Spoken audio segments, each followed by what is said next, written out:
Hello and welcome to my Supercoach Round 3 review. We had a pretty decent week, but a little bit below par, but that's fine. With a score of 2,207, with a round rank of 9,703, not bad. And we slid down the ranks a little bit, but that's fine. I'm still top 100, and I'm still very happy with that. You see I made a trade. I'll reverse that just to show you how my team looks. But if this can load, because the internet is very poor at my place. You can see what I did there, but anyway. This is my second time recording, because first time internet's been shocking, and I'm just dyslexic and saying wrong names. But we'll start off with Lloyd. Obviously, Lloyd, great selection, just a 113 average, first three, You can't really ask for much more from him. He's doing pretty well. Lost 20k in value, but, his break-even's 133 and he can get that. Like, if we look at his 2020, geez, he is consistent. But anyway, Ridley, obviously, beautiful start. Love this pick. You just got to get him in because he's hurting you bad. If you chose Daniel over Ridley, he's hurting you badly. Total score of 408, and Daniel is currently on a 269. So that's like 139 points or something that you've missed out on. And that's hurting. And now Ridley's gone up 60k and Daniel's gone down 20. Laird 95. I think he had a really good stat line, but he might have been inefficient. Can't ask much more. 95 is fine. Still at 94, and he only took one kick out, which I think he played on from. He's doing well. He's doing his job. He should hopefully take more kickouts. I don't know why Duncan was taking them.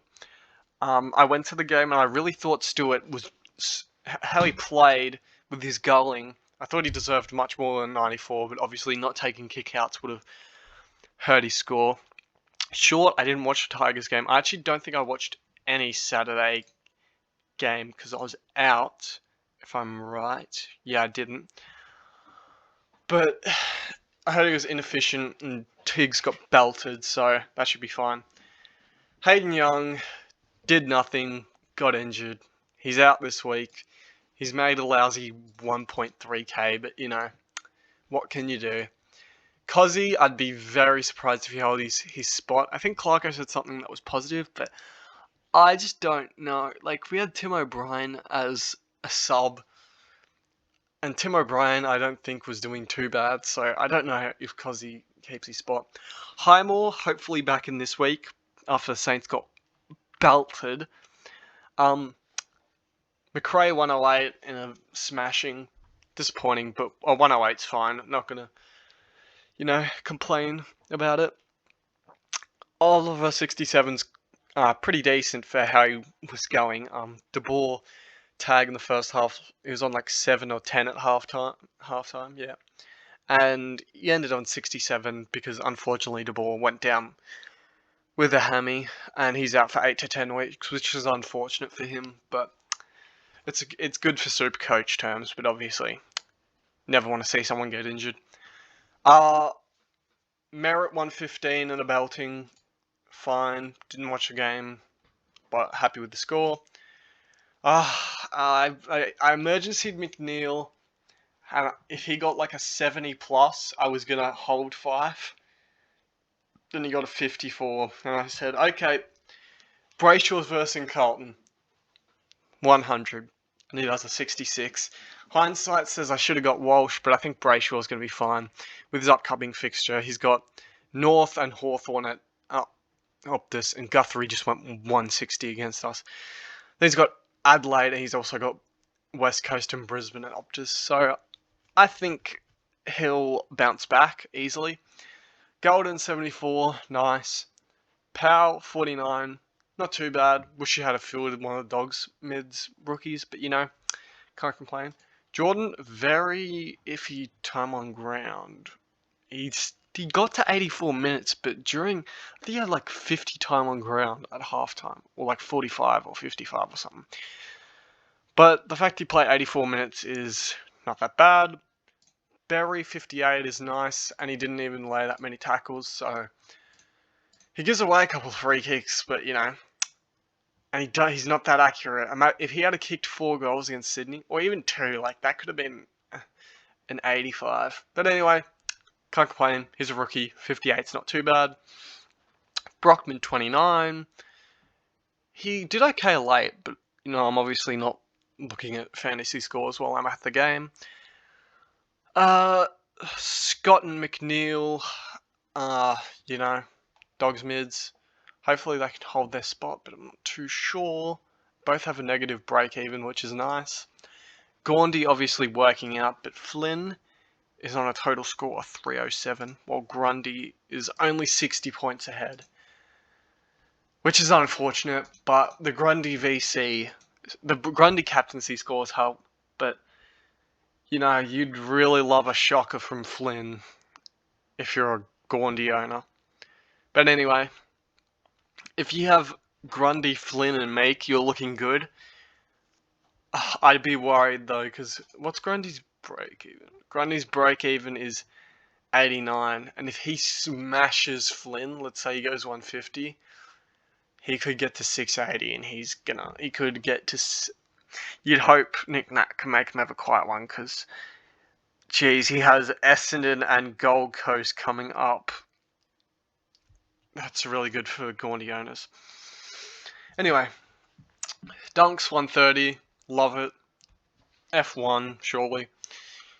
Zeba 155, absolute monster. The way he gets his points is disgusting, but I love it. 26 kicks, 6 handballs, 11 marks. Oh my god, this guy was a lock, and if you don't have him, that's just so unfortunate.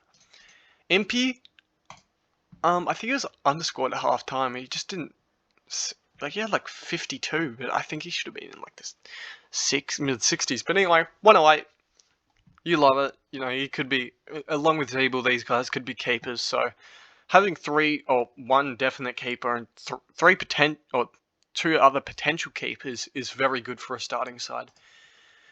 Campbell, not the greatest week. Will stunt his price growth a bit, but you hope maybe he can bounce back and get to that 340 mark. That'd be nice. But Chad Warner looks really good as well. He just keeps going up. Hopefully he can keep up the scoring.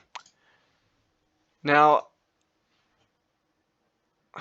I always say I'm a bit dyslexic.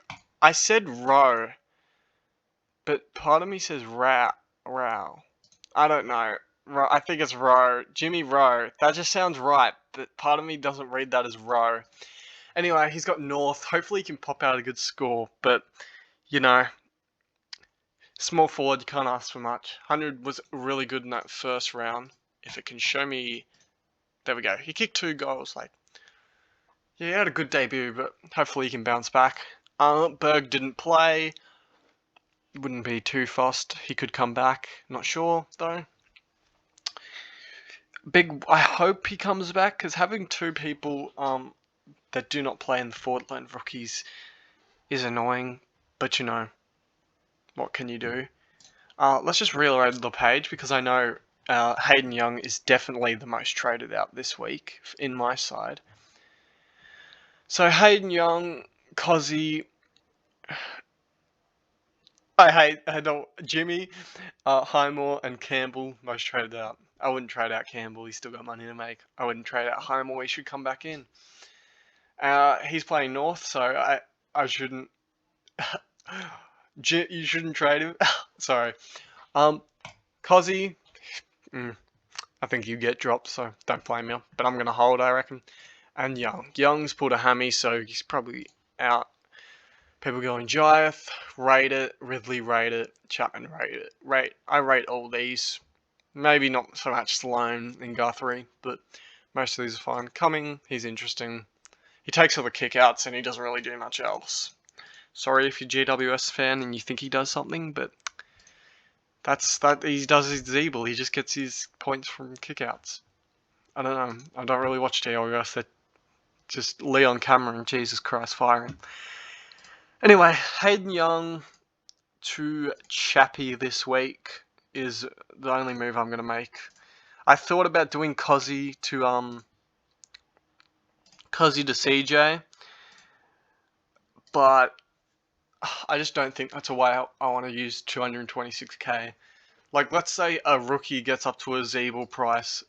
Someone of Zeeble's value can easily get me to Dusty, or something like along those lines. So I think I'm going to hold the 226k in the bank right now. But yeah, team's looking really good. Brayshaw hopefully bounces back. Clary should bounce back. You know, hoping I can rise next week, but you know, who knows. Let's just go over a couple players who are getting traded in.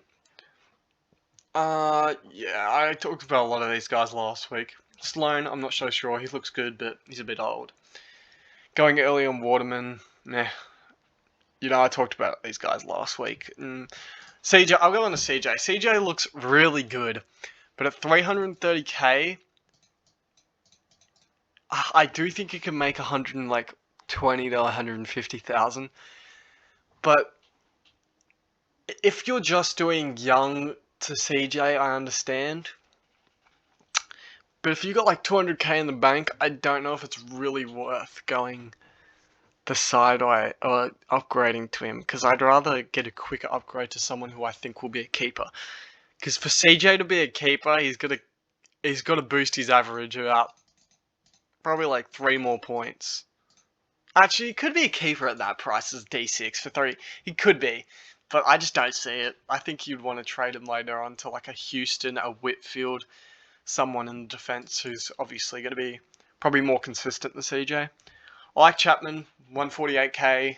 Ryan, I don't know if he keeps playing, but you know, Young's done a hammy, so that's not good for him, but it's good for Ryan in Supercoach. I mean, Chappie in Supercoach, so I'm bringing him in.